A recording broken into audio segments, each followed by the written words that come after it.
અત્યારે Nifty realty આપણને જે છે એક ખરીદારી બતાવી રહ્યું છે. સ્ટોક્સ પણ અત્યારે આપણે રિયલ એસ્ટેટમાં જોઈએ તો જે મજબૂતી આપણને ખરીદારી ખાસ કરીને જે કંપનીઓ બતાવી રહી છે, Macrotech Developers, Brigade, Oberoi Realty, Prestige, DLF, Sobha, Godrej Properties, Uptown, બધામાં એક ખરીદારી, DB રિયલ્ટી એક બતાવી રહ્યું છે.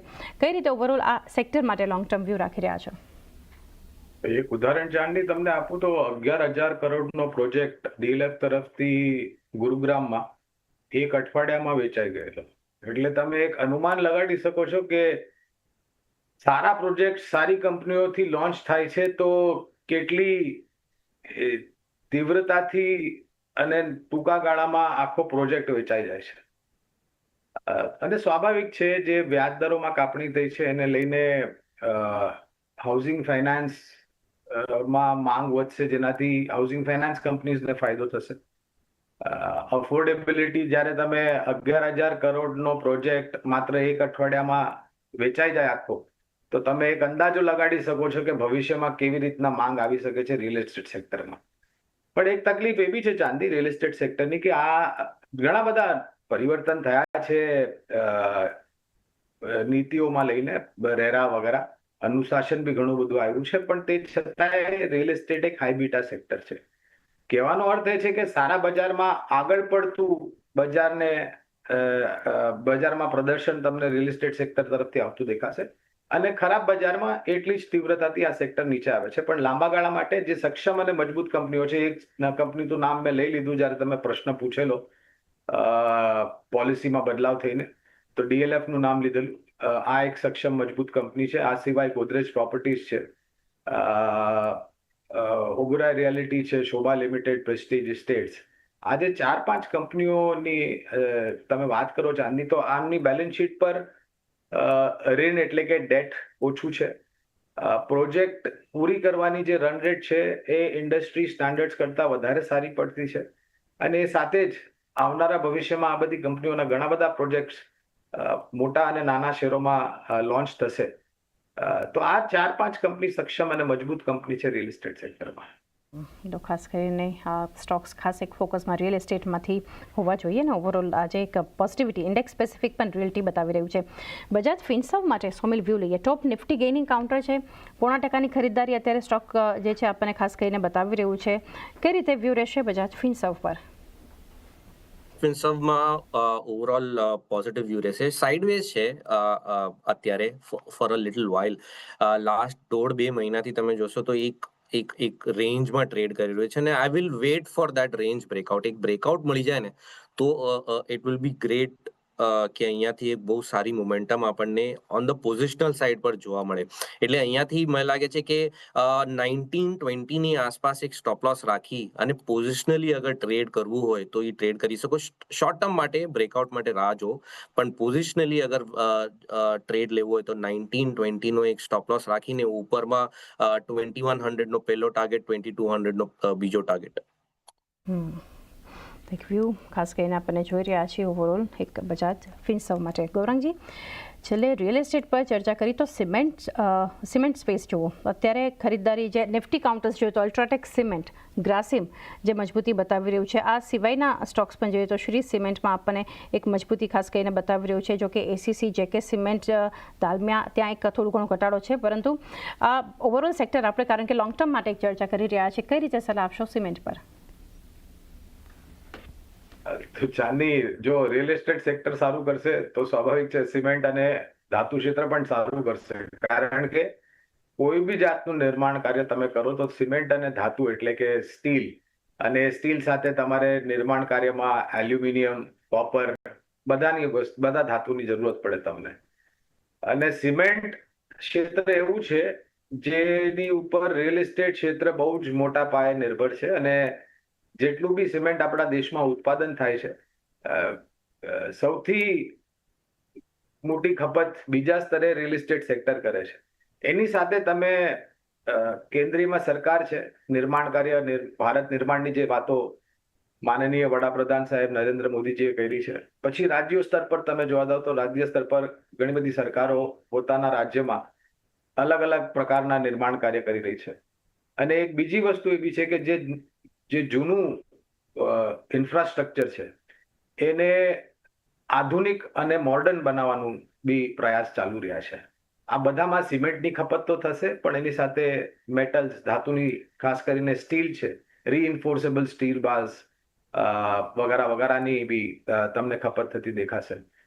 તો દિગ્ગજ એટલે કે large cap, mid cap, small cap ત્રણેયમાં રિસર્ચ ટીમ તરફથી રોકાણની ભલામણ છે, પણ એક જ છે કે તમારી સમયસીમા લાંબી હોવી જોઈએ. એક લોંગ ટર્મ વ્યૂ જે છે ઓવરઓલ લાર્જ કેપ કે સ્મોલ કેપ સિમેન્ટ કંપનીઓ પર આપણને બનતો દેખાડી રહ્યો છે.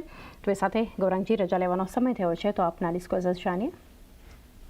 ઘણો આભાર ચાંદની આપણો. જેમ મેં કીધું, મારું અથવા તો મારી કંપનીનું વ્યક્તિગત રોકાણ નથી, પણ આ જ રીતે જ ભલામણ અમે અમારા ક્લાયન્ટ્સને કરીએ છીએ. શક્ય છે એમનું રોકાણ હોય. જી ગૌરાંગજી, આપનો પણ આભાર અમારી સાથે જોડાઈ ખાસ માર્કેટ પર ચર્ચા કરી. તો આ સિવાયના સ્ટોક પર એક વ્યૂ લઈએ.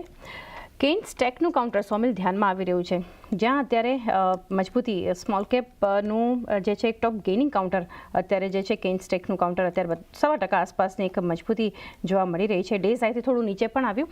આ સપ્તાહ 4.5-5% પોઝિટિવ રિટર્ન્સ જે છે કેન્સ ટેકનોલોજી ઇન્ડિયા લિમિટેડ બતાવી રહ્યું છે. સોમિલ, વ્યૂ લઈએ.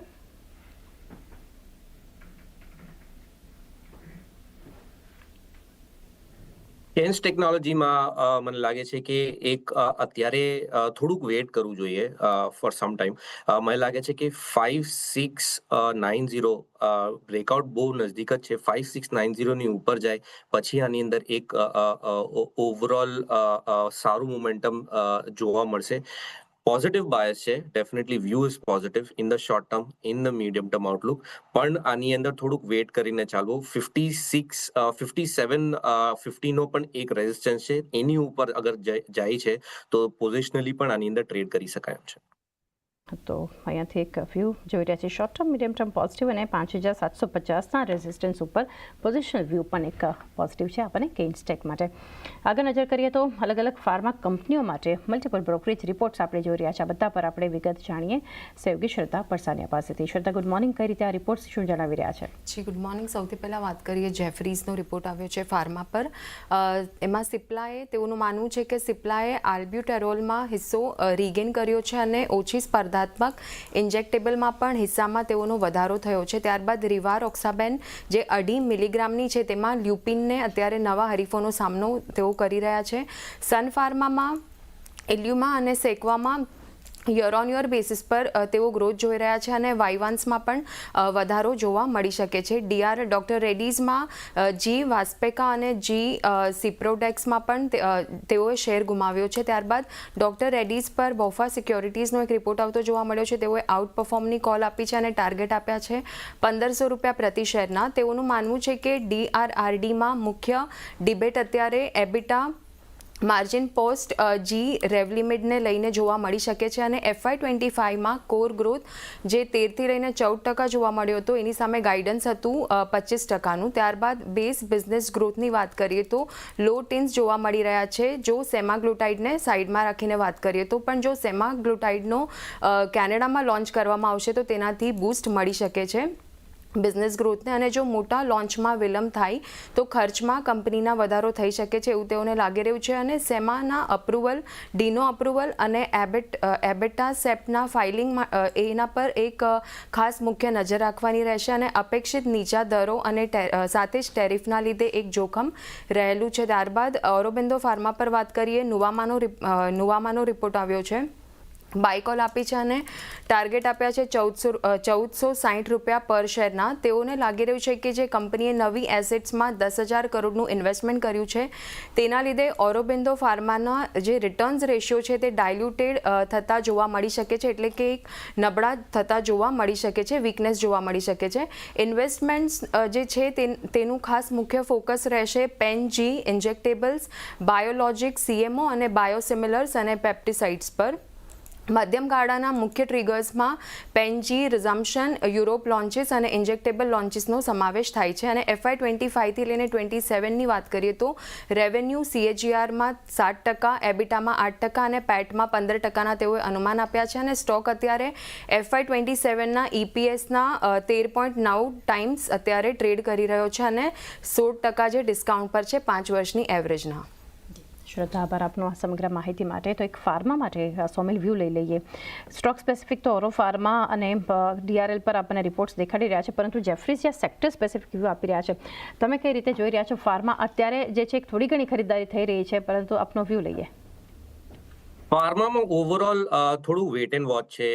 સિપ્લા, ઓરોબિંદો ફાર્મા, લુપિન, આ બધા મારા one of my very favourites in pharma sector છે અને મને લાગે છે કે થોડુંક વેટ એન્ડ વોચ છે. સિપ્લામાં અગર આપણે વાત કરીએ, અત્યારે 200 ડેલી એક્સપોનેન્શિયલ મૂવિંગ એવરેજની આસપાસ ટ્રેડ કરી રહ્યું છે અને ત્યાંથી થોડુંક સપોર્ટ લઈ રહ્યું છે, એટલે અહીંયાથી એક સારું શોર્ટ ટર્મમાં જોવા મળી શકે છે ઉપરમાં રેલી 15-10 સુધી, પણ આ બહુ નાની રેલી છે. જ્યાં સુધી આ બ્રેકઆઉટ ઉપરમાં ન મળે, 1545 ની ઉપર એક ક્લોઝિંગ ન મળે, ત્યાં સુધી આનું બ્રેકઆઉટ નથી.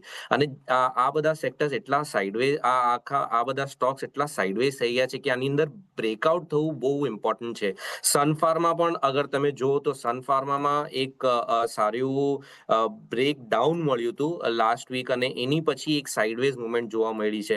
આની અંદર પણ મલ્ટિપલ સન ફાર્મામાં મલ્ટિપલ સપોર્ટ ઝોન છે, અરાઉન્ડ 1600 ને 1630 ની વચ્ચે, અને ઈ મલ્ટિપલ સપોર્ટ ઝોનને ત્યાં એક સપોર્ટ લઈને મને લાગે છે પાછું 200 ડેલી મૂવિંગ એવરેજ સુધી જઈ શકે છે, પુલબેક જઈ શકે છે, વિચ ઇઝ 1710. અને એકવાર 200 ડેલી મૂવિંગ એવરેજની ઉપર ક્લોઝિંગ મળે ત્યારે એક બ્રેકઆઉટની આપણે બ્રેકઆઉટ જોઈ શકીએ છીએ અને એની પછી એક સારી રેલી જોઈ શકીએ છીએ. એટલે આની અંદર આ સેક્ટરની અંદર બહુ સ્ટોક સ્પેસિફિક રહેવું અને જ્યાં સુધી આની અંદર બ્રેકઆઉટ્સ ન મળે, એક સારું મોટું પોઝિટિવ મોમેન્ટમ ન મળે, ત્યાં સુધી આનાથી દૂર રહેવું. એક વ્યૂ